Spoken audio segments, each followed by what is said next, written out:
ஏன்னா, இன்னைக்கு நம்ம வந்து மாசித் திருவிழாவ பத்தி சிந்தனை பண்ண இருக்கோம். மாசித் திருவிழாவ சிந்தனை இருக்கிறதுக்கு முன்னாடி, நம்ம குரூப் இருக்கு இல்லையா? அந்த குரூப்ல ஒரு பதிவு ஒண்ணு ஷேர் பண்ணியிருக்கேன். 3 விதமான 3 தனித்தனி பதிவு ஷேர் பண்ணியிருக்கேன். அத முதல்ல பார்த்துக்கங்க. அத பார்த்துட்டு வந்தா தான் இது உங்களுக்கு நல்லா சூப்பரா புரியும். ஏன்னா, இங்க வந்து ஸ்பேஸ்ல வந்து பார்த்தீங்க அப்படின்னாக்கா, இத வந்து ஸ்பேஸ்ல வந்து போஸ்ட் ஷேர் பண்ற ஆப்ஷன வந்து இது பண்ணி வச்சிருக்காங்க. அது என்னவோ தெரியல. என்னால வந்து ஸ்பேஸ்ல வந்து ஷேர் பண்ண முடியல. அதனால தான் என் பதிவ வந்து குரூப்ல ஷேர் பண்ணியிருக்கேன். இந்த குரூப்ல பார்த்துங்க. நம்ம அப்புறம் இத வந்து சிந்தனை பண்ணிக்கலாம். உங்களுக்கு எளிமையாக அந்த படத்த பார்க்கும்போது எளிமையா புரியும். சரி, இப்ப நம்ம தலைப்புக்குள்ள போலாம். திருச்சிற்றம்பலம். வெற்றிவேல் முருகனுக்கு அரோகரா. முருகா சரணம். இன்னைக்கு நம்ம சிந்தனை செய்யக்கூடிய தலைப்பு மாசித் திருவிழா. இதுதான் இன்று நம்ம சிந்தனை செய்யக்கூடிய தலைப்பு. மாசித் திருவிழா அப்படிங்கிற பொழுது திருச்செந்தூர் ஸ்ரீ சுப்பிரமணிய சுவாமி திருக்கோயிலினுடைய பிரதான திருவிழா. எல்லாரும் நினைப்பாங்க, என்னடா இது திருச்செந்தூர் அப்படின்னாலே சூரசம்ஹாரம் தானே, சூரசம்ஹாரத்தை விட்டுட்டு இவன் என்னென்னமோ சொல்றாங்க. ஆனா அப்படி கிடையாது.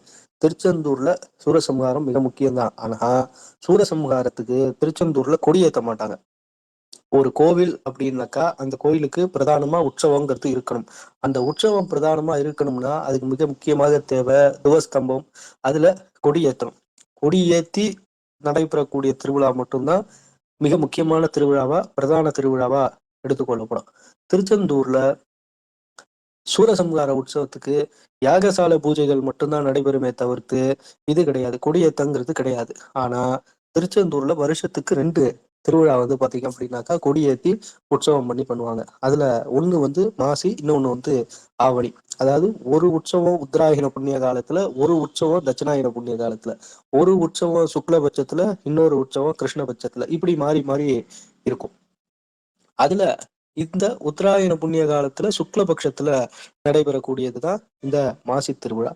சரி, இந்த மாசித் திருவிழாவுல அது ரொம்ப சிறப்பு. 12 நாள் திருவிழா நடக்கும். அப்படியே வந்து பார்த்தோம்னாக்கா அந்த திருவிழாவை பத்தி சொல்லணும்னாலே வந்து பாத்தீங்க அப்படின்னாக்கா ஒரு 2 3 நாள் போகும். அந்த அளவுக்கு அந்த திருவிழாவை அவ்வளவு விரிவா வந்து நம்ம வந்து எடுத்து சொல்லி பேச முடியும். சரி, அதெல்லாம் இப்ப வந்து பேசாம இன்னைக்கு நமக்கு முக்கியமான தேவை என்ன, அந்த திருவிழாவினுடைய மிக முக்கியமான சாராம்சம் என்ன அப்படின்னாக்கா, திருச்செந்தூர்ல இங்க இருக்கிற மூர்த்தி வந்து ஆஹ் அதாவது கௌமாரத்தினுடைய தலைமை ஆலயமாக இந்த திருச்செந்தூர் வந்து விளங்குறதுனால இங்க இருக்க மூர்த்தி வந்து இவர்தான் பரமாத்மாவா விளங்குகிறார். அதை உணர்த்தக்கூடிய வகையில தான் இங்க வந்து பாத்தீங்க அப்படின்னாக்கா இந்த உற்சவமே நடக்குது. சரி, இப்ப இந்த உற்சவத்துல என்ன சிறப்பு அப்படின்னு சொல்லிட்டு பாத்தீங்கன்னா 3 விதமான விஷயங்கள் வந்து இருக்கும். ஒண்ணு சிகப்பு சாத்தி, அதுக்கு அடுத்தது வெள்ளை சாத்தி, அதுக்கு அடுத்தது பச்சை சாத்தி. இதுதான் இந்த உற்சவத்துல ரொம்ப பிரதானம் அப்படின்னு சொல்றது. சரி, இந்த சிகப்பு சாத்தியில ரொம்ப பெரிய ஒரு சுவாரஸ்யமே அடங்கியிருக்கு. அதாவது என்னன்னா, அருணகிரிநாத பெருமான் சிதம்பரம் வந்தார். சிதம்பரம் வந்து தில்லை நடராஜரை தரிசனம் பண்ணும்பொழுது, தில்லை நடராஜரை தரிசனம் பண்ணிட்டு முருகப்பெருமான் கிட்ட ஒரு கோரிக்கை வச்சாரு. நான் இது மாதிரி சிதம்பரம் வந்தேன், வந்து தில்லை நடராஜரை பார்த்தேன். அவருடைய ஆனந்த தாண்டவத்தை பார்க்கும்போது எனக்கு மனசு அவ்வளவு சந்தோஷமா இருந்தது. அது மாதிரி உன்னுடைய ஆனந்த தாண்டவத்தையும் நான் பார்க்கணும் அப்படின்னு சொல்லி முருகப்பெருமான் கிட்ட அருணகிரிநாத பெருமான் விண்ணப்பம் வைக்கிறார். அப்ப அதுக்கு அருணகிரியார் சொல்றாரு, தாராளமா என்னுடைய ஆனந்த தாண்டவத்தை அதுக்கு முருகப்பெருமான் சொல்ற அருணகிரியார்ட்ட, நான் தாராளமா என்னுடைய ஆனந்த தாண்டவத்தை காட்டுறேன். ஆனா அது சிதம்பரத்துல காட்ட முடியாது. நீ திருச்செந்தூருக்கு வா, நான் திருச்செந்தூர்ல உனக்கு என்னுடைய நடன காட்சியை கொடுக்குறேன் அப்படின்னு சொல்றாரு. அப்ப அருணகிரிநாதர் சிதம்பரத்துல இருந்து புறப்பட்டு பல திருத்தலங்களை தரிசனம் பண்ணிட்டு திருச்செந்தூருக்கு போற. அப்ப வந்து இதே மாசி திருவிழா நடந்துட்டு இருக்கக்கூடிய சமயம். அப்ப சிகப்பு சாத்தி உற்சவம்.